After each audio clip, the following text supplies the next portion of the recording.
Humanity! I love you all with all my heart and might. I'm Jam Jose Alonso Molina. This video is about truth, the power of truth. This is the message today. As you know, I'm a mathematician, I'm a writer, I'm an author, I'm an entrepreneur. I do all sorts. I'm a programmer, I code, I build apps. I am a philosopher. I speak about governance and I speak about all sorts of things. Progress, objective reality, purpose, action, physics. I do all sorts because this is my life. I am a purposeful human being, so I talk about the truth. This is my pursuit. My pursuit has become the truth.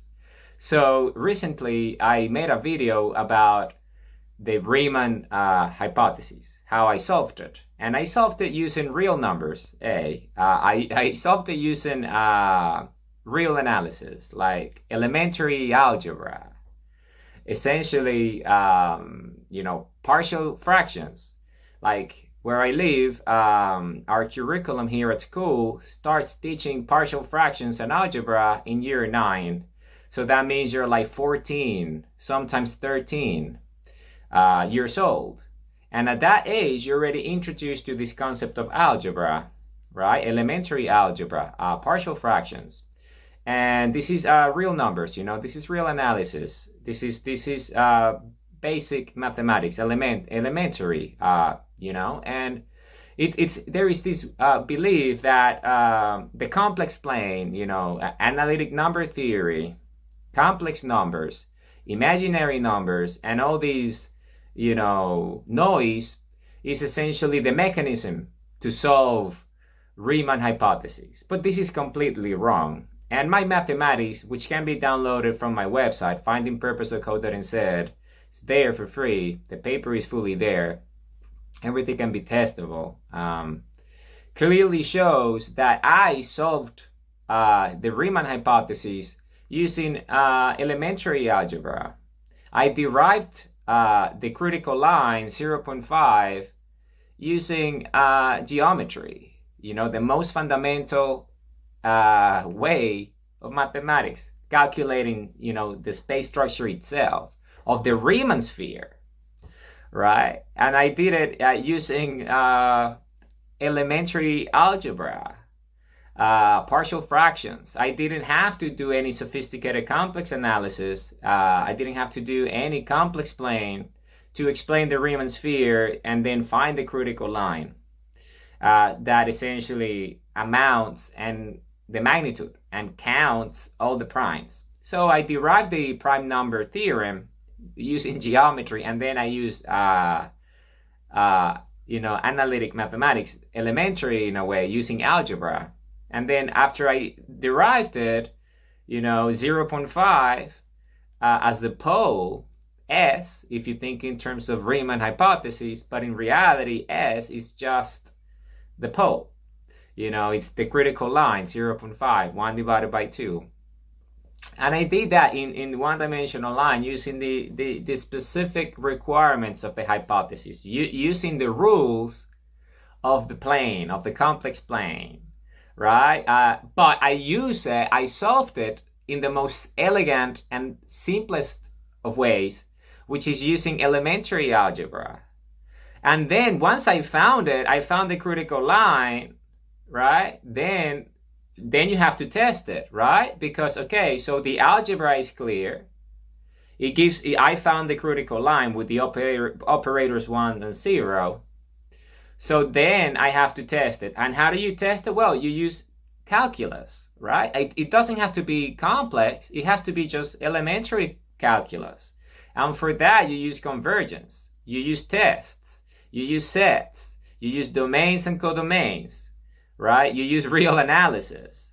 So you can essentially find the limits, right? And understand whether, in fact, when you apply this to geometry infinitely, in terms of the Riemann sphere, which is just a regular sphere, once you understand what it is, the critical line and the poles, then you start to realize that, well, the limits, are there. It starts at 2 as integrals, right? When you do the convergence and you have integrals. right? The working calculus, which is fundamental to making sure that the algebra and the partial fractions actually, check out, then you start to immediately realize that, yes, in fact, it's 0.5. And in fact, it cannot be any other number. It has to be 0.5. It has to be 1 divided by 2. It cannot be anything else. Otherwise, it doesn't work. This is why in 167 years of, people trying to use the complex plane, analytic number theory to find the answer, they haven't. Because what they've been doing is just they've been calculating noise, a monopole error, as it's called in mathematics, which is essentially they're just calculating linearity. So they're going in a linear path, calculating to infinity, trying to find the zeta zeros in a line that will never give it because they're only identifying the noise on the surface of the sphere. Because in the beginning, the problem was that Riemann thought of the sphere and the poles of the sphere, 0, 1, -1, and infinity, as points on the surface of the sphere, which is incorrect. Because how can you find the critical line on the surface of the sphere if the sphere is a geometry? I understand that in the plane, in the complex plane, you're thinking in one dimension, which is the linear dimension of the plane. But then instead, you got to understand what the volume of that line itself is, of that dimension.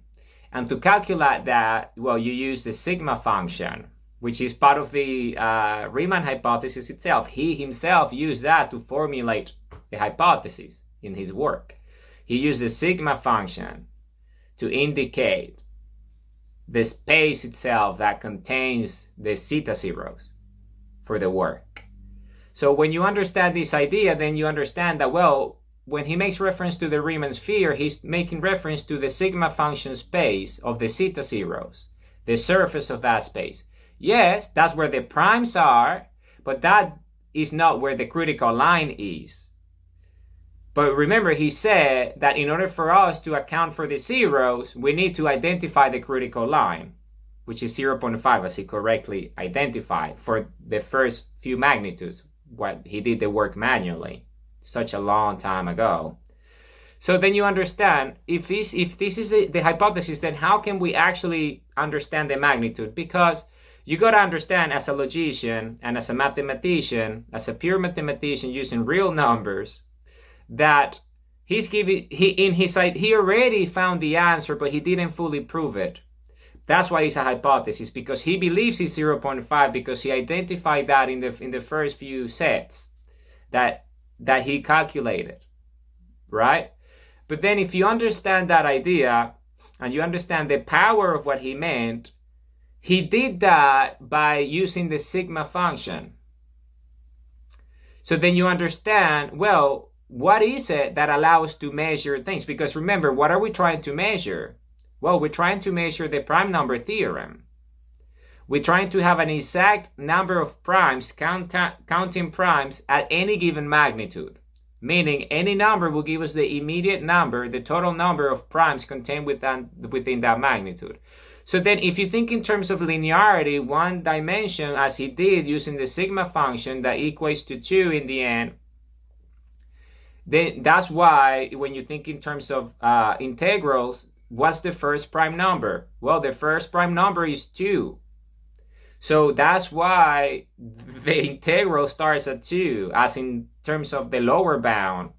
And then the upper bound is infinity itself, right? That's why you need to count to infinity, which is how can you do that to infinity and always get the same result? Well, you need the prime number theorem, but the way they calculated it with Gauss and all that, who was Riemann's mentor, was using approximation, right? It was an approximation, the theorem itself, that would kind of help them, but it wasn't precise, right? It wasn't, but they used the sigma function to develop that theorem in terms of so that's how Riemann found the critical line for the first few numbers, but it wasn't a law per se because he didn't fully prove it.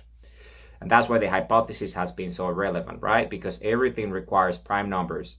If you think in terms of computing, software, hardware, advanced manufacturing, and everything that we do in the modern world requires prime numbers, right?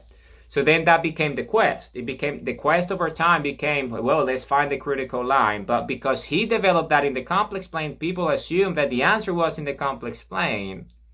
Because at the time, the complex plane was a thing. He said, well, we cannot really deal with infinity in simple terms, in real terms. We need to think in complex terms, imaginary numbers, to assume everything so we can find the zeta zeros on the surface of the Riemann sphere.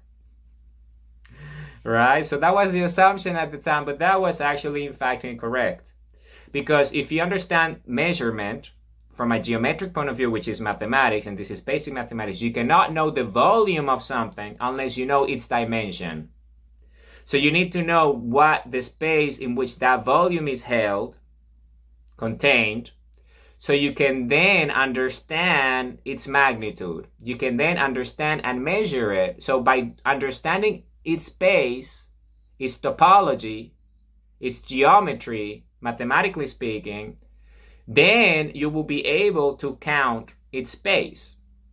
And by counting its space, then guess what? You can derive geometrically, analytically, and elementary the prime number theorem. Because the prime numbers are contained within the integral. And the integral is that law, right? That essentially is the foundation of this entire branch of mathematics, right? Which is the foundation of number theory. So if you understand these, then you understand that, well, if the integral starts at 2, because otherwise if you start with the operators 1 and 0, the integral collapses because 0 is undefined, right? Mathematically speaking, because you cannot divide by nothing. Then it becomes a conundrum, right? Like, well, that's the puzzle. Is, well, where is the critical line then? Because we have been seeking the critical line, as S, thinking that S equals 1 in terms of the pole in the surface of the sphere, which is all the numbers, all the prime numbers, starting at 2 with the integrals and the sigma function and all that. So the volume and the linearity of that dimension essentially became the quest of finding something that will never be found in that space because it's not contained within its surface. It's contained within its space structure itself. That originates it in the first place, which is the operators 1 and 0. Because if you understand mathematics, you understand that the only two numbers outside the integral are 1 and 2 as operators, because the integral starts as the lower bound at 2, which is the first prime number, because this is number theory. This is the prime number theorem. We're counting primes, meaning we start with the first prime, because once you understand the first prime and you understand what primes are, then you can understand what the composites are, which is essentially what allows you to understand these at length. Because when you know the primes, then you know the composites. And by knowing the composites, then you know the difference, and you can account for the entire space, the entire volume of that Riemann sphere in that volume, in that space. And by doing that, then you know the difference, so you would know exactly how many primes exist in that specific magnitude. If you understand volumetric analysis, geometrically speaking and topologically speaking, right? But they never did that. They never understood that. So they were seeking within the integrals. They were seeking within the zeta zeros, the critical lines, inside the noise of the surface of the sphere. But in reality, they should have started prior. What is it that creates the integral in the first place? Well, it's the critical line, it's the 0, right? The zeta zeros that allows the spacing and the distribution, the gaps for the primes. So the prime number theorem can actually account for them, so you can know the difference between the composites and the primes. So if you understand that geometrically speaking, then you got to understand that there is no difference between the Riemann sphere and a regular sphere. They are the same. But one is a complex analysis in terms of the linearity of the one dimension of the sigma function applied to the integral, starting at number 2, and the other one is just a regular sphere, a traditional sphere as we all know it. So then what you do? Well, how do you find the critical line? Because it is the critical line that allows us to count the primes in the first place, which is the hypothesis of Riemann. So then you got to understand, well, if it's not within 2 because we haven't found it, then it has to be prior to that, meaning what creates it? Well, the only thing that creates 2 is 1. because it's the operator outside the integral itself. Because if you add 1 and 0 and try to start the integral within as 1 and 0, then it collapses and you cannot account for infinity because it's not measurable. Meaning you cannot divide by 0, it's undefined. Mathematically speaking, it's not standard mathematics, which is what we're doing. So then what do?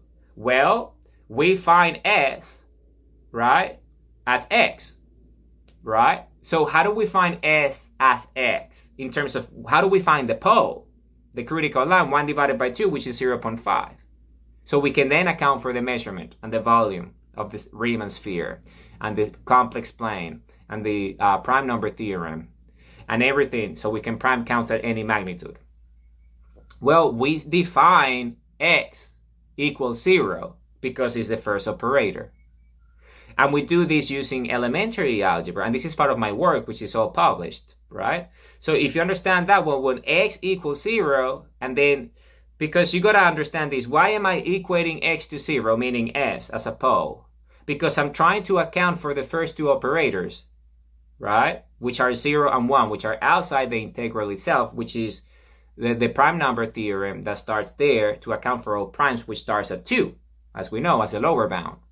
So then it gives infinity itself, geometry itself, gives us the first clue, which is 2. It's telling us the first prime number is 2.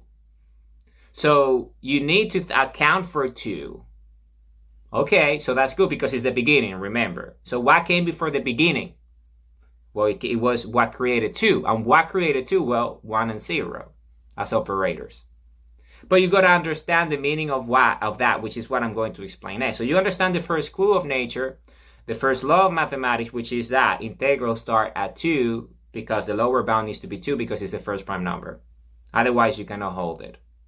Okay, great. So it's telling us it's 2. This is a hint. It's 2. That's a clue. And then the second clue is the fact that when Riemann defined his hypothesis and he developed it, he used the sigma function, which is something that Gauss used as well, but he applied it to the context of the complex plane, and then he defined it in a way in which it equated to 2. So the volume of the line, meaning the volume of the one dimension, equals 2 in the end once you do the calculations, as I've proven in my work, that you can check easily. So because of the sigma function and the importance and the relevance of the sigma function within the space structure itself of the complex plane where the zeta zeros are supposed to be found. So he used that, and when he calculated that, he found the critical line for a few magnitudes for 0.5, 1 divided by 2, which is what led him to believe that the pole was there. All the zeta poles have to be in alignment with that, with the critical line, for us to be able to count primes to infinity at any magnitude. So then that's the second the second clue. The second clue, which is the second, like the other face of the coin, the two sides of the coin, you needed to confirm why is it that the first prime number is 2. Well, and that's what Riemann gave us, but he didn't understand it at the time what he was doing because he was too focused on the analytic number theory side of things, the complex plane, the complex numbers, rather than thinking in real numbers terms, which is the volumetric value of the integral itself starting at 2. So he went the way around. He thought the Riemann sphere was 0, 1, minus 1, and infinity, thinking in terms of that's where we're going to find the zeros on the surface of it, right? Because it's linearity.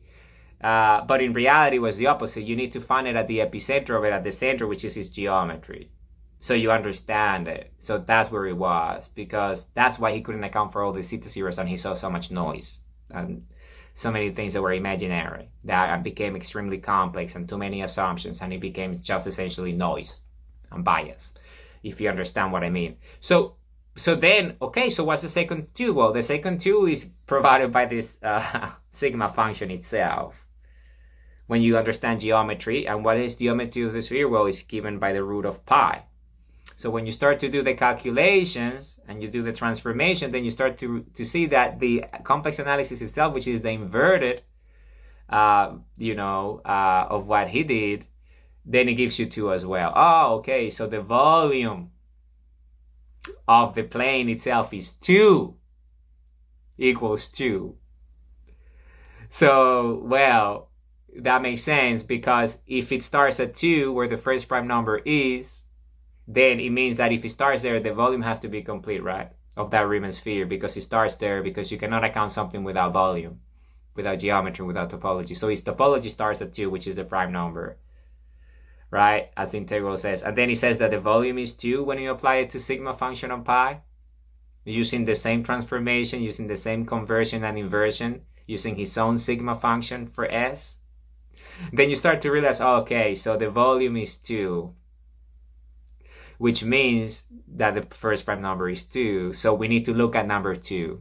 So if you want to, because my objective became, well, how do I find the critical line using real numbers, real analysis, using elementary algebra, elementary calculus, simple and elegant, so I can prove it geometrically and derive it, right? Using the same principles.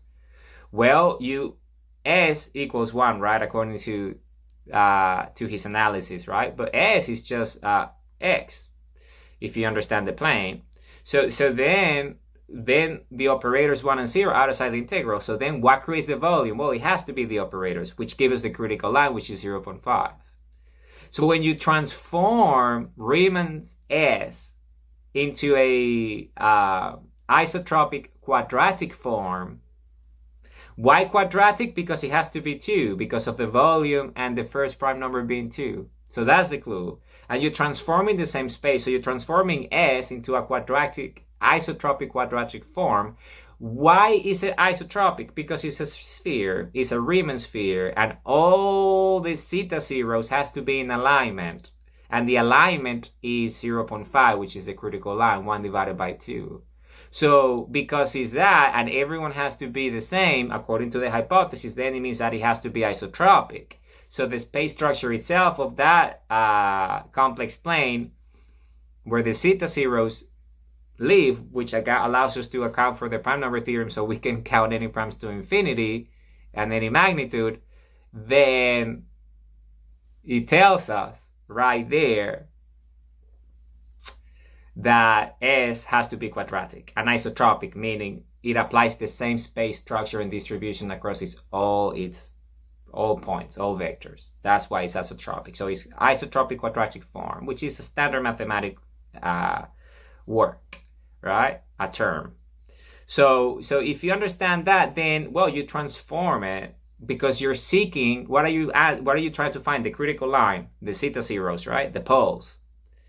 But if they're not within the integral, which starts at 2, lower bound, because we haven't found it, then it has to be outside of it. And the only two numbers that are outside 2, what are? Well, 0 and 1. So then you allocate X as the quadratic form, the isotropic quadratic form is an equivalent of S as a pole. So you start X equals 0, and you do partial fractions with the transformation of the isotropic quadratic form, and you apply that to algebra. Regular algebra, elementary algebra, and then when you do the calculation for X equals 0, then guess what the answer is? Well, the answer is -1. Well, right there, -1 is the polarity, right? You understand? It's part of the surface. If you account for Riemann sphere, then it's telling you, hey, there's something here, because the Riemann sphere, the poles of it is 0, -1, 1, and infinity. So if you do that isotropic calculation based on the sigma function, which equals 2 in terms of volume, and then the integral starts at 2 because 2 is the first prime number, then the mathematics of that quadratic result using algebra is telling you that X equals 0, meaning that when the quadratic X is 0 and you apply it to the form, which is isotropic, that applies to the volume and the topology and the geometry of the sphere, which is what I did with the transformation. You can review the paper. Then it gives you -1. Well, that's a sign, right? -1. Why is it -1? Okay, so then let's do it for -1 then. So X equals -1. So when you calculate it for -1 as X, then guess what the answer is? After you do the isotropic quadratic transformation, like the form, you did the whole lot. Well, it's 0.5. That's not a coincidence in algebra. How is it that it's 0.5 for minus 1? Because we started with 0, which is the first number, right? In terms of computers, which is what we're doing, because computers require primes, right? So then, if you start with, because when you think in terms of binary, which is the way computers think, what's the first number of computers? 0. Now 1 is 0. Is how it starts. They start counting as 0, 1, 2, 3, and they go to infinity, right? Well, so you start with 0, because computers thinking, we're trying to think in computer terms here, right? Mathematically speaking, using pure mathematics, so then it can be applied to applied mathematics. So when you start with 0, which is the first operator, then it gives you minus 1. So then it's a hint. So well, you calculate x equals minus 1, and when you do that, guess what? It gives you 0.5, which is the critical line. And I'm like, okay, well, this cannot be a coincidence. So if minus 1 is that, and the Riemann sphere is 0, minus 1, and 1, then naturally you need to calculate 1. And when you calculate 1, x equals 1, using the isotropic quadratic form, guess what the answer is? 0.5 again, which is the critical line, 1 divided by 2. And then if you do basic arithmetic, you take minus 1 plus 0.5 plus 0.5, which is essentially minus 1 plus, all the other two, 0 and 1. What is the answer? It's 0, meaning the beginning, the balance, right? So you can have a balanced state, because 0 is not undefined in that space, because the critical line is 0.5, which is the weight of that dimension of the volume, because you found it with the operators 1 and 2, which is what allows for the integral to be 2 in the first place, which is the first prime number, so you can account to infinity. So I found the critical line using partial fractions, using elementary algebra, taught in high school level stuff. Because no one was looking for it, I was able to find it, because I understood that in order for you to measure the magnitudes, meaning the total count of prime numbers, you need to understand its volume, its base. And the hint is that it's 2. It has to be within 2, because 2 is a fair prime number, and then the volume of the sigma function happens to be 2. And when you apply it to pi, which is a sphere, then it gives you that.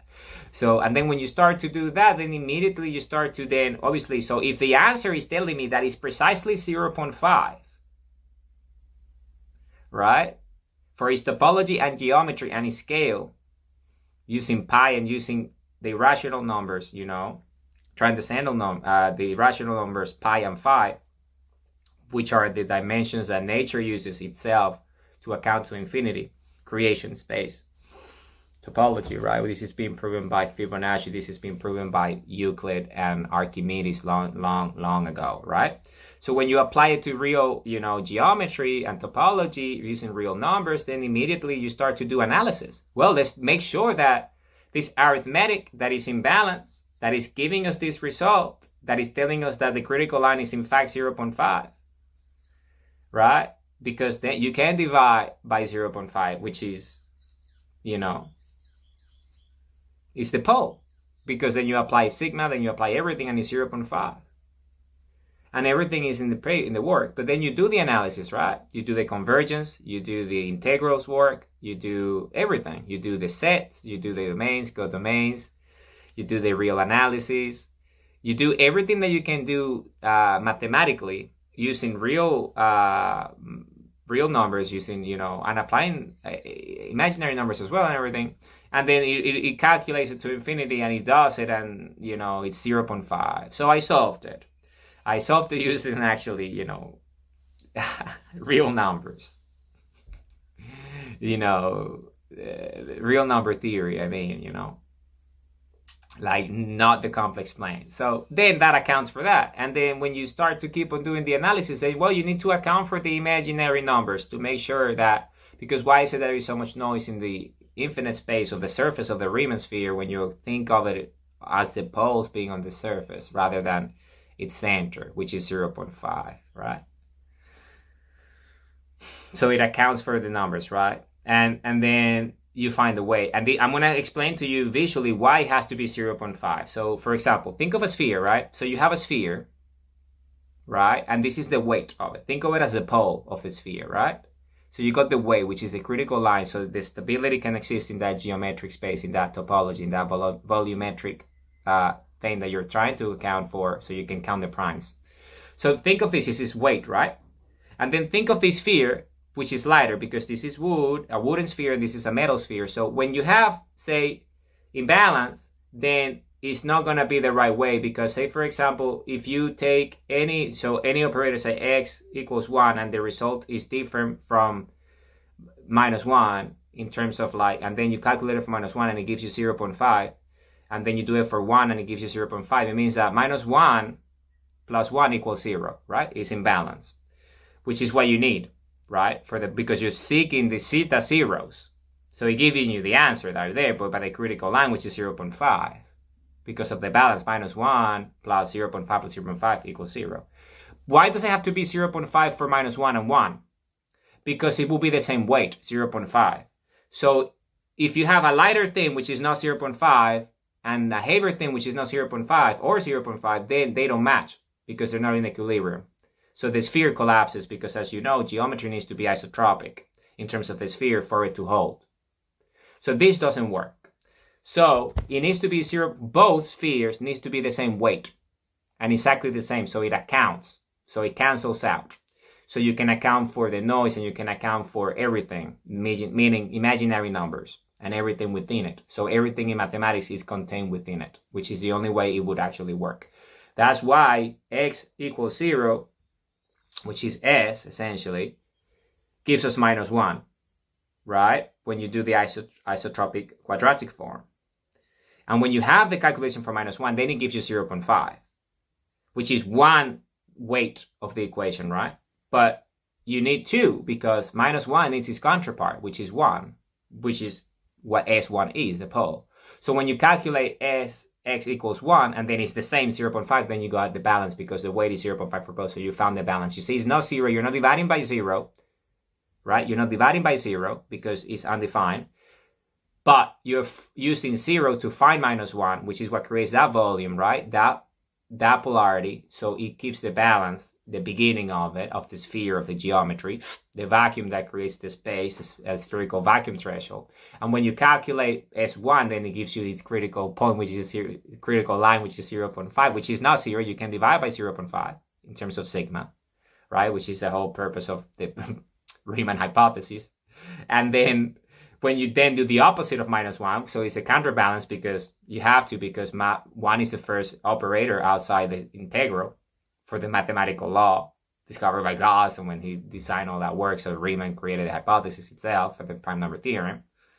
So then it gives you -0.5 as well, which is not 0, so it can be divided by as a critical line, so you can find the zeta zeros. And when you account for the -1 plus 0.5 and 0.5, then you get 0, which is the zeta zero. So the zeta zero is sitting on the critical line, which is 0.5. And it accounts to infinity. And that's what it works, you see? So, and then when you apply that geometrically, right, you solve the complex plane.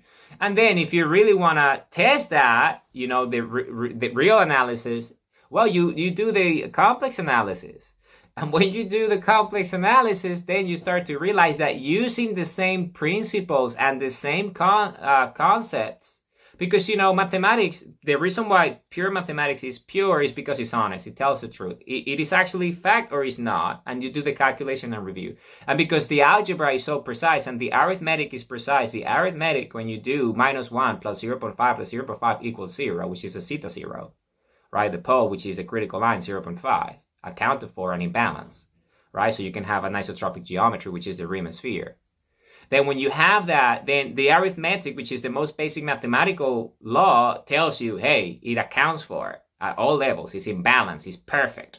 So do the next level, which is algebra. And when you do algebra and partial fractions for it, then it gives you the same calculation because it was the derivation of the algebra that allowed me to do the basic arithmetic afterwards. But I needed to do the analysis of algebra using the quadratic transformation, right? And then when you do the algebra, then mathematics, because it's pure, it pushes you to the next level, which is calculus. Because you need to go beyond algebra. You need to go into calculus to make sure that the motions of the sphere and the topology and everything is actually coherent and it works and it holds at any level and scale of infinity, at any magnitude.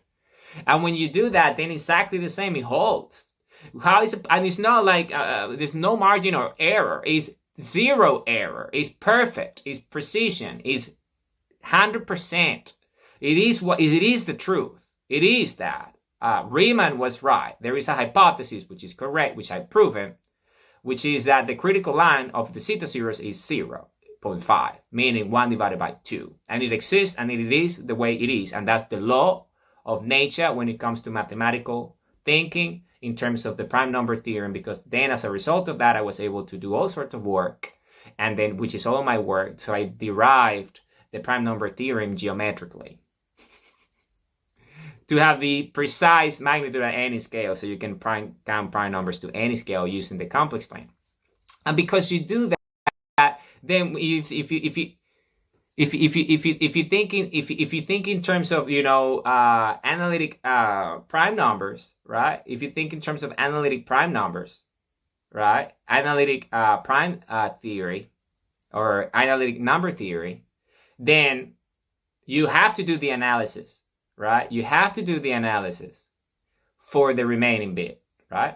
You have to do the analysis for the remaining bit, right? You have to do the analysis for the remaining bit. And what's the remaining bit? Well, the remaining bit is a complex plane, right? The remaining bit is complex analysis, accounting for imaginary numbers and everything in there. And because mathematics is pure and it has equifinality, then that means if I solve the answer at the most elegant and simplest way, which is using elementary geometry, elementary algebra, that means that I found the equifinality, meaning in mathematics, once you know the answer and you know the mechanism, then you can apply the same rules and the same mechanisms to the complex plane itself to test it, to make sure that it also holds in the complex plane. And guess what? It does. And you can test it using any of the different theorems out there within the complex plane itself, within the complex analysis itself, the entire branch of mathematics, analytic number theory, all of it, since before Riemann. You account at all levels, under all circumstances, and it always holds because you already found the answer using real numbers. So because you do it using real numbers, then obviously you're going to find it using imaginary numbers and using complex numbers and complex analysis, etc. and so on. Because it is real. It's geometric. It exists. So then what does that mean? We build the world with a margin of error, right? Approximating. But the calculation had enough of a margin of error. It was close enough to the 0.5 critical line that we've been able to build the world that we have been able to build using mathematics that were incomplete, right? Incomplete mathematics with margin of error.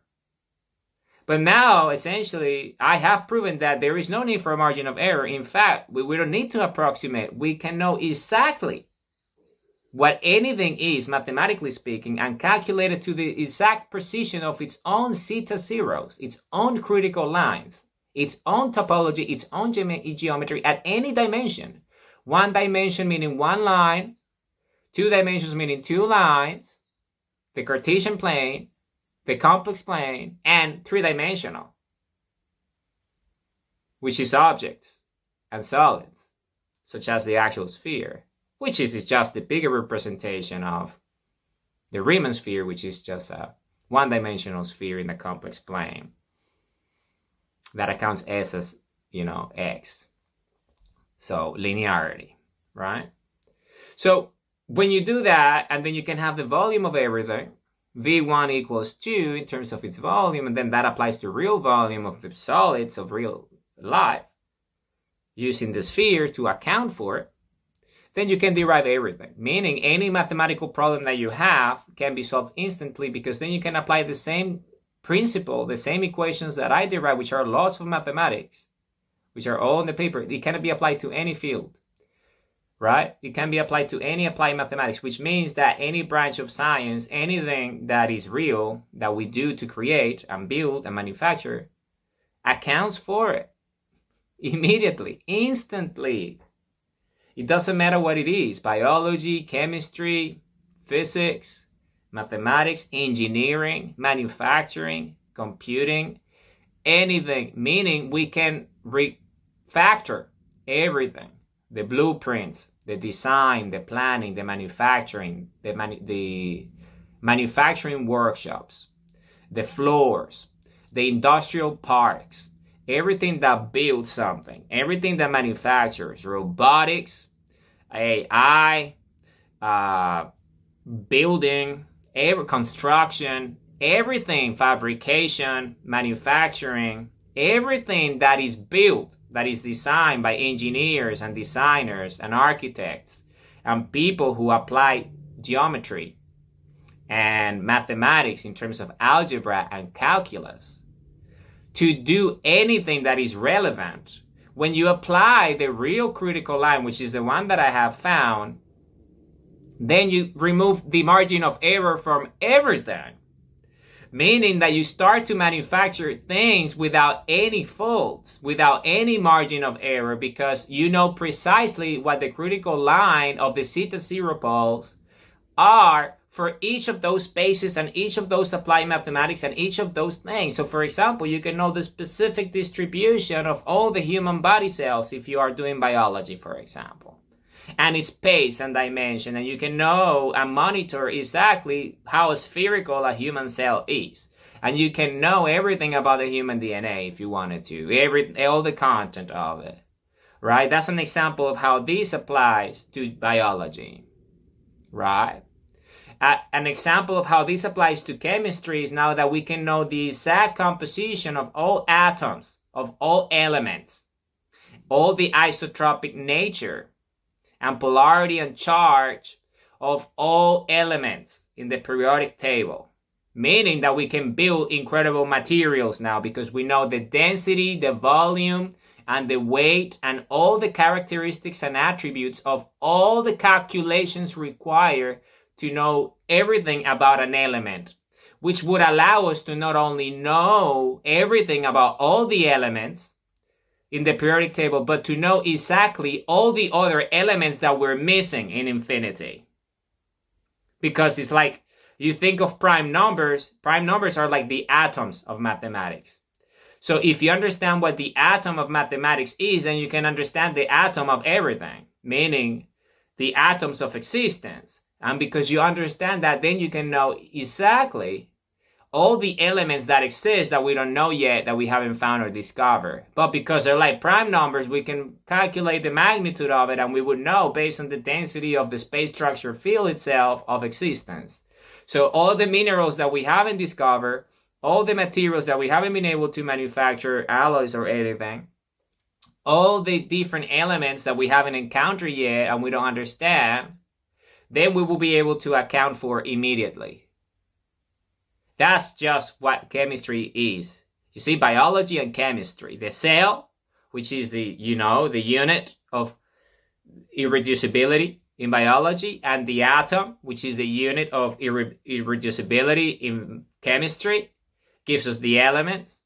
Then we can know everything for everything, which is the equivalent of the prime number in mathematics. Because remember, this is a prime number theorem that applies to everything.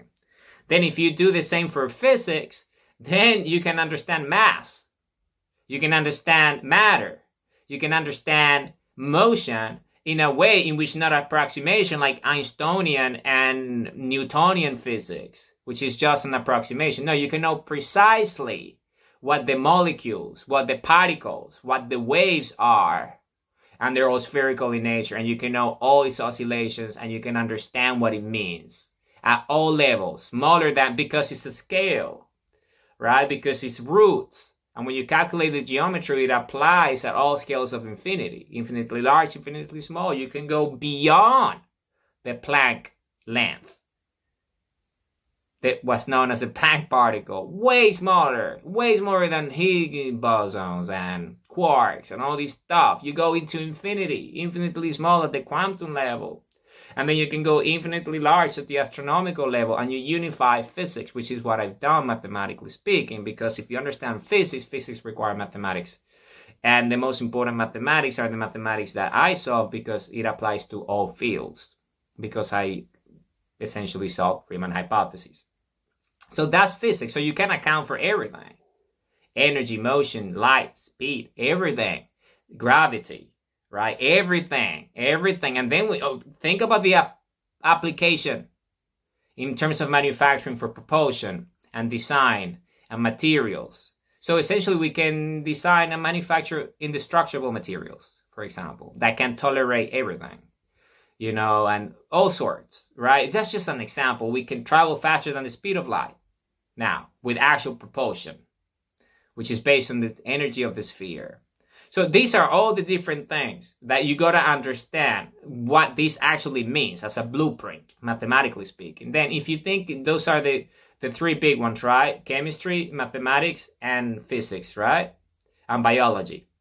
So, and then if you understand computing, which is a big one, then you know everything. So that means that our computers, the hardware itself, the kernel itself, and the software running on that kernel, the OS, and all the applications on the layer of the OS, they all can be recalibrated to account for primes now in a full magnitude, which means a whole refactoring of the way we conceive computing in the first place. Yes, the computer would still use the foundation of the operators 1 and 0, the binary system, binary numbers, to communicate at the most foundational level, because it's what creates the prime numbers in the first place, because I have proven it.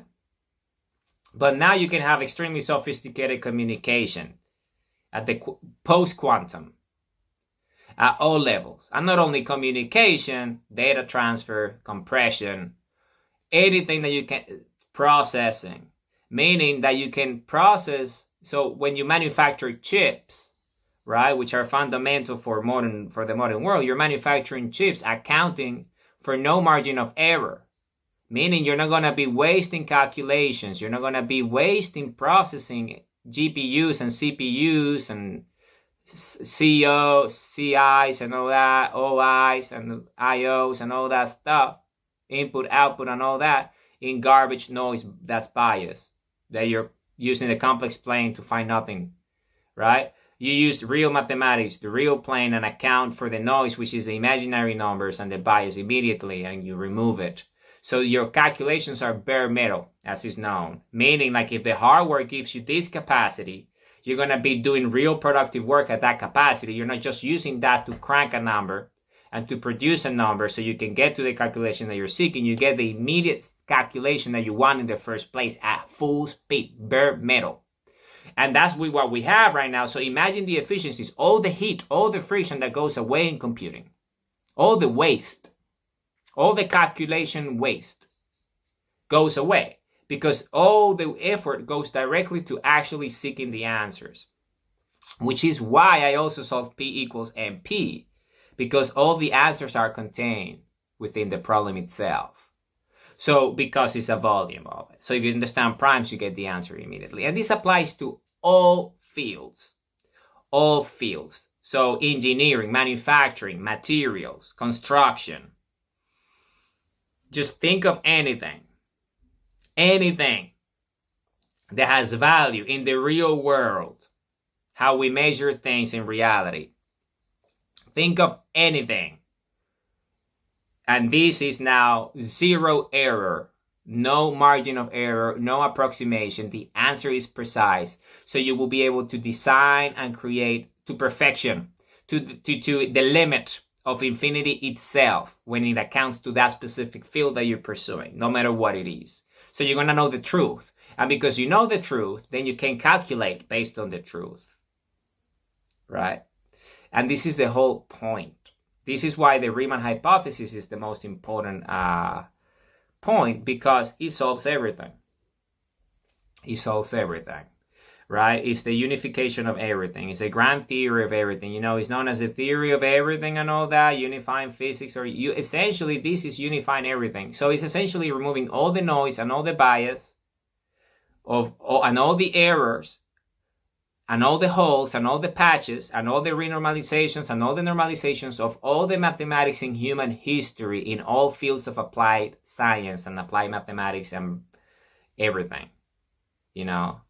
Everything that is applicable, everything that is applied, that needs mathematics, which is pretty much everything that we do in the modern world, if you understand this objectively, then all the errors, all the margins, all the patches, all the approximations, all the estimations, all the guesses, all the bias, all the noise disappears immediately. It goes away. You know everything to the precise count of everything. So imagine the world that we've built in the last 200 years, just having an approximation of reality. And look at what we've done. Now think of what we're going to do now that we know reality for what reality is at all scales, without any margin of error. As you understand mathematics and magnitude and law of large numbers and stuff, if you have a deviation, a deviation from the mean, which is an error, right? If you quantify and do the qualitative analysis and the quantitative analysis of that measurement, you know that when you start to apply growth to that, geometric growth or linear growth, it doesn't really matter. Logarithmic growth, it doesn't really matter. Anything that expands to infinity, and you have a deviation, standard deviation, and the error is of a given magnitude, even if it's 0.001% of something, when you add that to infinity, it creates a big error. It goes into a large number, and it becomes a massive deviation from the mean, from the actual truth, which is a critical line, 0.5.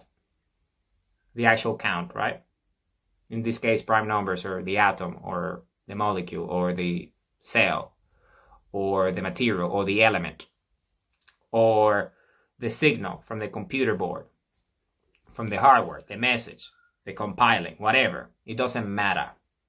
So that means that when you remove that, and there's no margin of error, there's statistical analysis gives you zero linear regression, meaning there's no error, right? There's no bias, there's no noise. It is the answer. This is it. You don't need any of these primitive analysis to try to figure out locations and coordinates and vectors and things using linear regression and all that. No, because you know exactly where it will be, to the exact precision, right? So think about what that means for everything. Space, vacuum, energy, infinity itself, reality for what it is, biology, objective reality, existence, biology, who we are as a species, who we are, capable of understanding this to the preciseness of creation itself, Genesis itself, what creates the numbers and the atoms of existence itself. So the implications are infinite, right? Obviously. So then you understand this for what it is. All right? So it's very powerful. And I happen to be the human that have done this, right? So, but it's there. You can check my work. It's been peer-reviewed already. So it's there. You know, it's there. It's proper mathematics. You can give it to any AI. They would do all sorts of analysis on it. And the answer would always be the same, because it's the truth. So that's just the way it works. And then we need to start doing the mahi now. We need to do the work now, which is putting it into practice and doing the right things, right? Because we know the truth. As I said in my previous video, we have entered the era of applied truth. Because we're not seeking the answer. We're not seeking the truth anymore. We know the truth. So we just are seeking the answers contained within the truth, which are infinite in nature. And they will be precise and exact. Because we know what the blueprint of infinity itself is. So you got to understand what I mean to understand the implications. Because pure mathematics is pure for a reason, because it doesn't tell lies. It's the truth. It either is or isn't. And the fact that there is no deviation and it's perfect precision, 0.5, it means that it is, because it applies at all levels: arithmetic, algebra, calculus, real analysis, integrals, convergence, sets, codomains, domains, everything that can be analyzed using real numbers and real analysis and all that. And accounts for the analytic number theory as well, which is the complex plane and the complex numbers, imaginary numbers, everything that exists. So this is the code, is the answer. We found it. And that's what it is. And it's there for humanity already. So this is one of my contributions to humanity, to all nations, right? So the conclusion of my solution is my contribution, meaning that it holds, right? It's mathematics. Mathematics don't lie. That's why it's pure, because it's honest, it's sincere. It tells the truth. It can't lie because the numbers don't lie. If you do the math, then, oh, well, it doesn't only hold, but, it checks out at all levels of physics, right? So that's what it is. So it's very powerful. It's very good stuff. And just that's why now, if you want to understand, the implications, this is why the planet is a sphere. Because everything is spherical in nature. This is why the human cells, which is us, are spherical. This is why the atoms are spherical. This is why energy is spherical. This is why elements are spherical. This is why everything is spherical.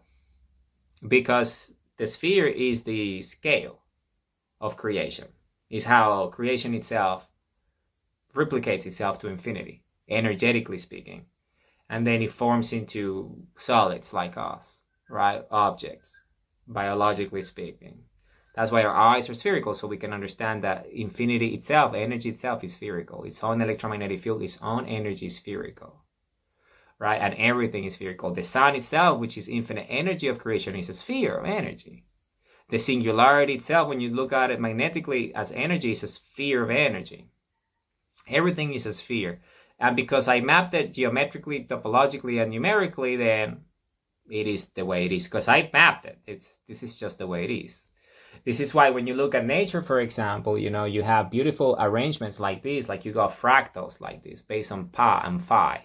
Because phi is this irrational number, which is like the scaling growth of nature. It's like a fractal growth law, which is part of the work you are in mathematics. So you can calculate this, and this is why you got these beautiful things, right? These geometries in nature. Ours are beautiful symmetries and all that, based on the sphere, because the sphere is the only thing that can create that beauty beyond the sphere itself, because the sphere is the beginning, then it creates everything outside of it. It's contained within it, because it's infinite spheres within spheres, but that biology of that sphere is just beautiful like that. For example, non-biological things, like inorganic things, like, say, stones, like these minerals, they have all these different formations, but at the molecular level, at the atom level, these are all spheres coming together, making this beautiful object, right? This crystal. And that's how it works, and it applies to everything. But the creation, the fundamental itself, is a sphere. That's why the planet is a sphere, because it's a vessel of life. That's why the creator itself, in terms of energy, in the physical reality where we live, is the sun, because the sun is the energy that creates everything, and it happens to be spherical.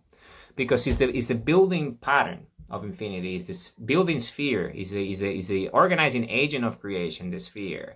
And energy creates, so it's spherical energy, and because the sphere is infinite in nature, that's why it's a sphere, because it's infinite in nature, because it's boundless, it's eternal, it's endless. It doesn't have an end. The sphere, has an infinite number of points on it, and vectors and nodes, internally, externally, on the surface, within its space structure. So, and when you have energy, then you create, right? And because it's infinite energy, it has to be spherical to be able to have that pulse of infinity and release creation and elements and all that. So you see, that's how it works, and this is the way it is. So I wanted to make this video to explain the previous one that I made, right? So because in the previous one, I just spoke about it. I said, hey, I did this. This is the proof. Check it out. But now I'm giving you a little bit of a detailed video as to why this is important and how is it that this actually works, mathematically speaking, and also the implications, the ramifications, right? The application of these, and why is it that is the truth? Because it is the truth. It's not that we created it, we found it.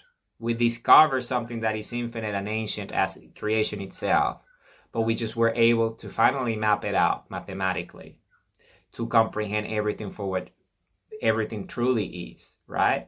And this is the beauty of it. And this is who we are as a species. We're the consciousness and self-awareness of infinity itself. We're the intelligence of creation at the biological scale that can comprehend infinity for what infinity is, which is infinite creation, infinite energy, and is spherical in nature. And we are that awareness, we are that consciousness, that self-awareness, and we express by our biology, which is expressed by our DNA, which happens to be a nucleus that happens to be spherical. So we are the biology of that. So we're the biology of infinite energy. This is the species that we are with the human race. We are an incredible species. So if we understand our nature and we understand who we are, then we start to get closer to the truth.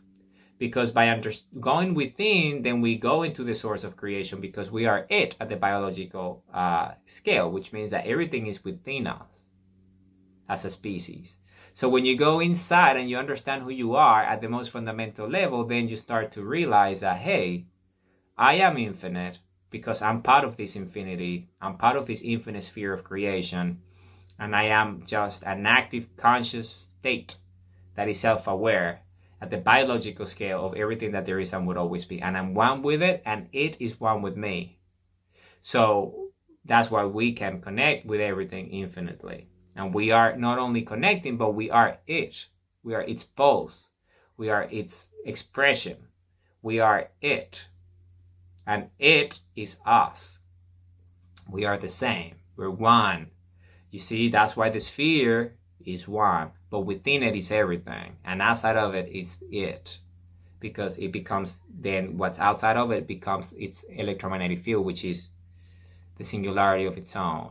So then that applies to all levels, you see, to all levels of scales, because that's what the sphere is an infinite space structure that applies to all levels, and it's a membrane of energy that has biological levels and non-biological levels, organic levels and inorganic levels, you know, at all space vacuum structure levels, you see, all dimensions, all vectors.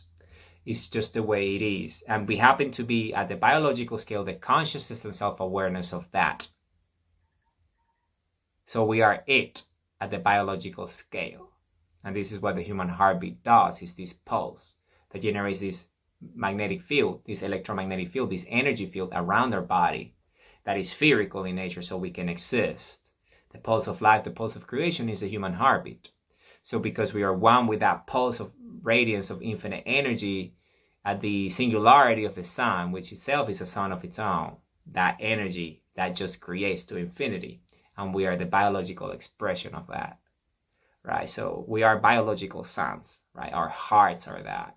So this is who we are.